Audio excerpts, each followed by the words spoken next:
Today we're going to talk about the movie Fury and how I got involved with it and how it came about. And first of all, the plaque that I show you here was sent to me, which is the same one they used in the movie houses to promote the film and in the newspapers and so forth. And of course it shows Brad Pitt and it shows the 2nd Armored Division patch here. And of course, the reason why the 2nd Armored Division was featured in this film, because the 2nd Armored Division is the only armored division that fought in Africa, Sicily, and Normandy. The 1st Armored Division was in Africa and then went to Italy, and they didn't go any further. And so the 2nd Armored Division was the only armored division in the American Army that fought in all those campaigns, 7 campaigns and 3 invasions. So anyway, together with the film, I have a picture with me and the plaque that we have in as part of our website. Most everything I'm going to tell you about is on the website under the story about the film Fury. And then in this particular is the one I take to the schools when we talk about it or when they ask about it. And here we're showing the crew, the 4 men, the 3 tankers and me. I was the infantry, and the crew that was in the tank in the movie, and their signatures, and then a list of who they were. Here is at the round table, all of us together for 4 hours. We were talking about the movie and telling them the various things that we thought that they ought to know about. Now, some of it we were too late. They'd already done some of the script before we got there, which was I think they didn't think right when they did it. But anyway, that's Hollywood doing that, and so we didn't agree with everything that they had already done, such as well, first thing I noticed, they all had ponytails on, and I said, you got to cut those off, because we never wore ponytails in World War II. And so they kind of smiled about that, and they did cut them off, but I imagine they would have cut them off anyway before the movie. I'm not sure. This up here, I'm talking when I'm talking at the 4-hour deal, and here with Brad Pitt's talking. Yeah, I gave him a little souvenir pins for each one of his 6 children, and then I gave him a list of autographs I would like to have him do for me, and he says I'll do every one of them.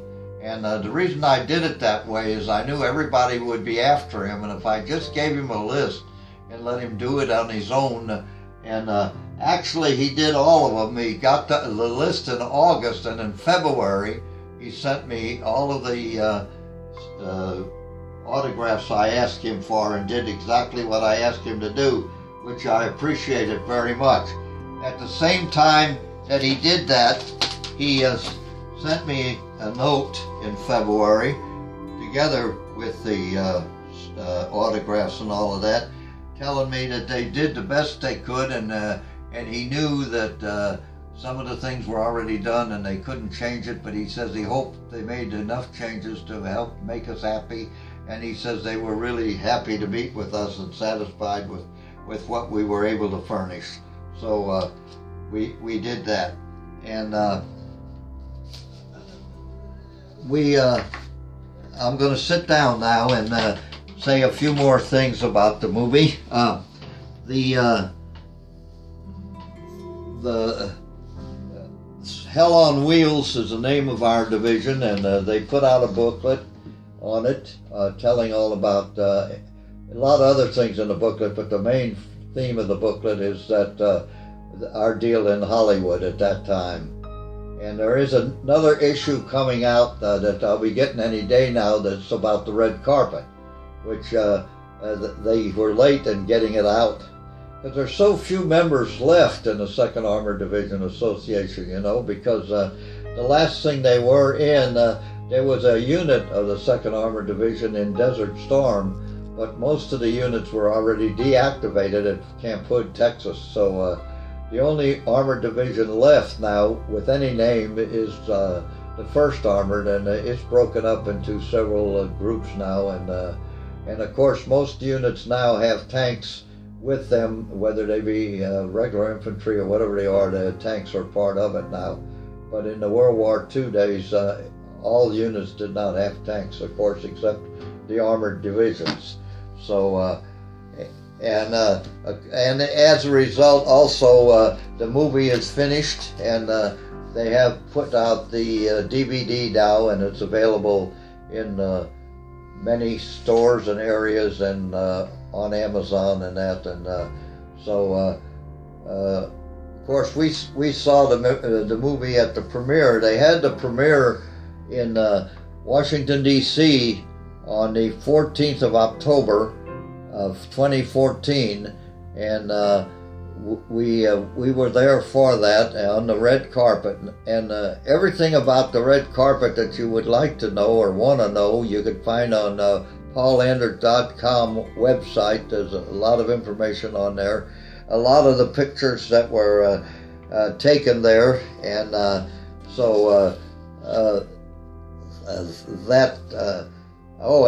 that I met Colin Powell and some of the retired generals, Chuck Dodd, Laura Ingram, and in fact Laura Ingram sat with me for a while there, and we had a pretty good conversation. And anyway, I enjoyed it very well, and we with Shia LaBeouf particularly, he spent quite a bit of time with me, and he put his hands on his chest and he says, "You're right here." And I didn't quite get what he meant about it, but later on he says that during the film he became a Christian, and so I appreciated that. And his group that his agents have told me, and they do call on the phone once in a while, he said he told them to stay in touch with me. So I appreciated that also. And also another thing I did is, Fury in the Academy Awards was not nominated for anything. And David Ayers, the main producer, said he didn't expect an award because he made a dirty film to show people that it was killing from the first day to the last day, and it never let up. And so the film is R-rated, of course. It's very rough. You see the tanks running over bodies, you see the guys throwing up, you see the blood all over the place and all that. And so yet a lot of people said they enjoyed the film, and and in fact most people that I talked to said they enjoyed it. Of course, the people that didn't like it, some of them were on Facebook and that, and say things, and I commented on some of them about what they said, and some of the language they say was too bad, and the F word was too much used. And I explained that there was 5 men in a tank, and they were more or less isolated in there, and so they would get on each other's nerves and cut each other out quite a bit, apparently, from what they said. So I didn't, the way I said, we didn't use the F word on the ground a lot because I had 40 men on the ground, and we were running around the tanks and riding on top of the tanks and all that, and we were really, what they didn't understand and didn't know, and the tankers agreed with me from the World War II, that they had very little vision except through the slot that they would look through at their targets, and they could only see directly ahead of them, in other words.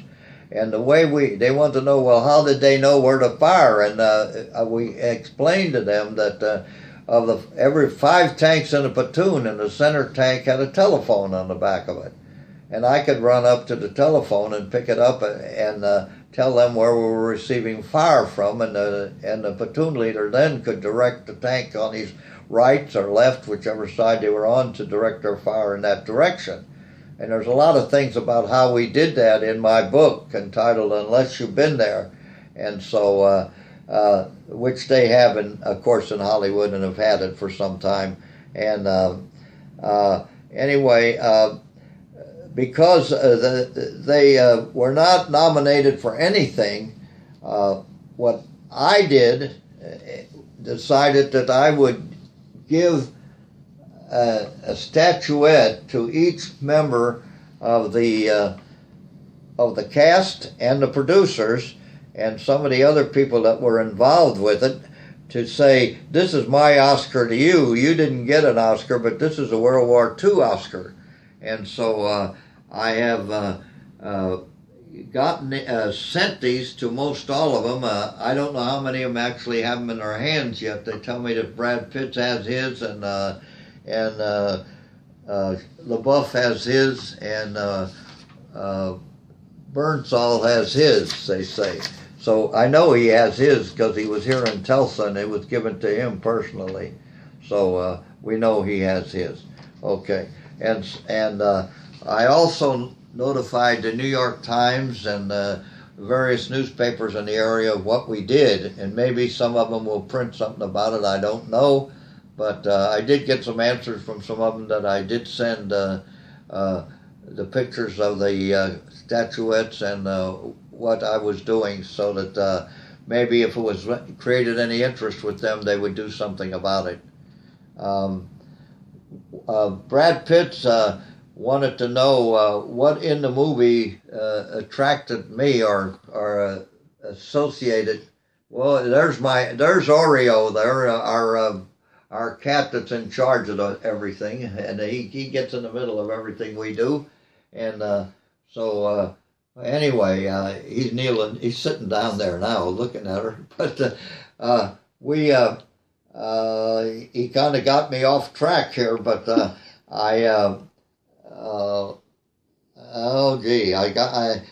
Brad Pitts asked me what was in the movie that I could relate to, and I told him when he went and sat down by himself after he did something, like kill some extra people or ordered them to be killed and so forth, that he sat down by himself and just bent his head down, and I says, I know what you were doing because I did the same thing.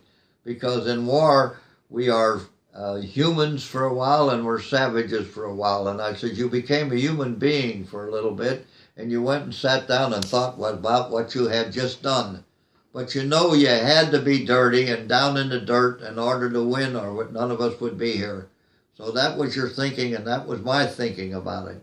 You also did the group on the house where you were in there with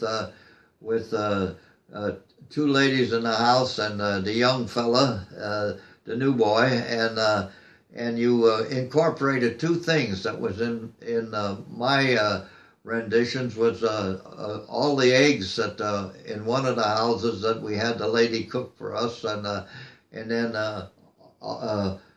so you sort of put the 2 together. And he says, yeah, we got a lot of that from that.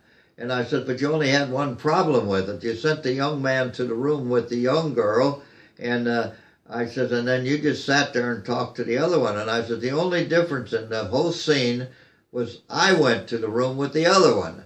And he says, oh, you did? I said, yeah, you didn't put that in there. And so we had a few comments about that. But anyway, at the red carpet, I also, I think I might have already said this, but I sat with Laura Ingraham and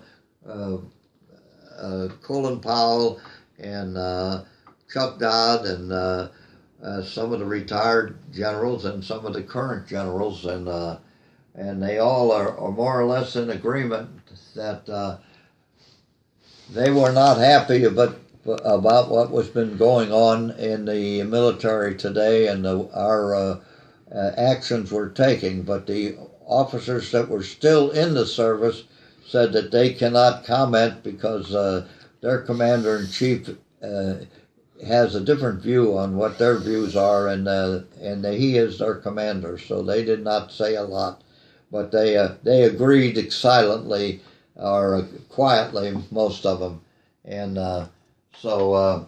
anyway, we're going to see what's going to happen. We sent copies of the pictures of the people with the plaques and the pictures of the plaques to the various newspapers and that. We wanted to see if any of them will do anything about it, and maybe they will, maybe they won't, but that's up to them. I just want them to know that we did something. Also, on the statuettes that we made, since Angelina did Unbroken, I decided that I just include her because she had a World War II film there. And that was another thing to show you how anti-World War II Hollywood is. The only nominations that anybody put in on either Unbroken or Fury was Unbroken for sound effects. And when they said sound effects, I couldn't understand what the hell sound effects are they talking about. I didn't hear anything in there that I would say, was a lot, but I guess to them, somebody, maybe they thought they'd have to put them in for something, so they put them in for sound effects. We're letting as many people know in Hollywood what we did about the plaques and that, just so we could see if there's going to be any opportunity whatsoever of us being there, even just in the back room, even presenting showing the plaque and having someone there from the cast and telling them what we did, and maybe presenting this one to Angelina herself, if it would be possible. And of course, we don't know what's possible or what the rules are. And of course, World War II, we're 90-some years old. In a way, we don't give a damn about the rules. We figured they ought to be able to change them to do a few things for us. And anyway, I have covered pretty well what I wanted to cover. As we go through, I've had letters from the different producers and so forth, and Lahaney, who did the Tanks of Fury, which is part of the DVD on the Smithsonian Institute deal. Tanks of Fury is showing there, and Tanks of Fury is a movie about how the film was made and how they make film like that. And I've had a lot of comments on Facebook and places like that where people say it couldn't be that way and it's all bullshit and that. And my answer to them, and most of them, I've answered a few of them, and most of them I say, unless were you there, and if you weren't there, you ought to shut up, because if you were there, you could say whatever you want to and tell you what you think. But if you're just surmising and making up something, and in fact, one guy even called it bullshit, and I answered that one pretty good. But anyway, I'm going to shut it off here and let you go, and I hope that I've said enough about Fury, but if there's any more things that come up, I will let you know as they come up. And God bless you all, and remember, God, family, duty, honor, country, in that order. Goodbye.